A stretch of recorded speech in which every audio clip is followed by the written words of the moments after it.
आषाढ़र आकाश तले शंख ध्वनि आउ घंटानाद मझिरे प्रतिदिन नुआ नुआ रूपरे आस तुमे। जेपरी प्रेम निजे रूप बदलाई भक्त हृदयर दुआरे आसी ठिया होइछि।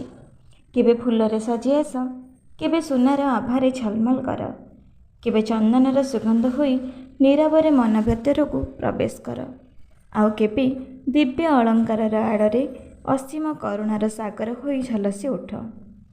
तुमको देखिबा ऋतु बदले, दिन बदले, बेश बदले, किंतु मोर अपेक्षा केबे बदले नहीं। प्रत्येक सकाळ एक नुआ आशा थाए। आज हुए तो तुमर आउ एक अपूर्व रूप देखिबे।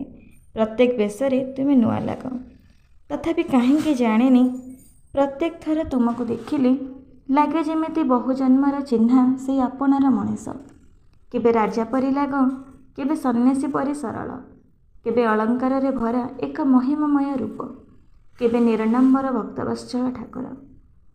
किंतु सबु बेशर आड़े मु खोजे से एक हस, से एक ममता, से एक अनंत प्रेम। तुमर प्रत्येक बेश एक कहानी, प्रत्येक अलंकार एक अनुभूति, प्रत्येक दर्शन एक अपूर्व मिलन, जोटी शब्द हजि जाए आउ नीरवता कविता हो जाए। केते रूपरे देखिछि तुमको, तथापि मनर तृष्णा मेटे नहीं। कारण तुम्हें केवल देवता नुहे, तुम्हें एक अनुभूति जहाको आखि देखे किंतु शब्द केबे वर्णना करिपारे नहीं।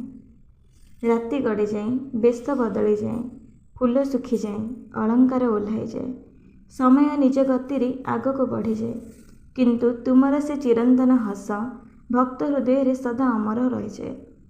तुम्हें बेश बदलाओ केवल भक्त मान मुहरे हस फुटाइबा पाए।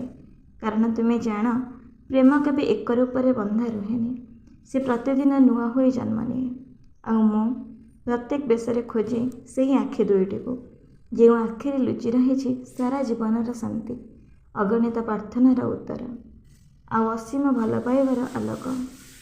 हे जगा, तुमर अनेक बेश देखी मु बुझी रूप बदले, अलंकार बदले, समय बदले, किंतु प्रेम केबे बदले नहीं।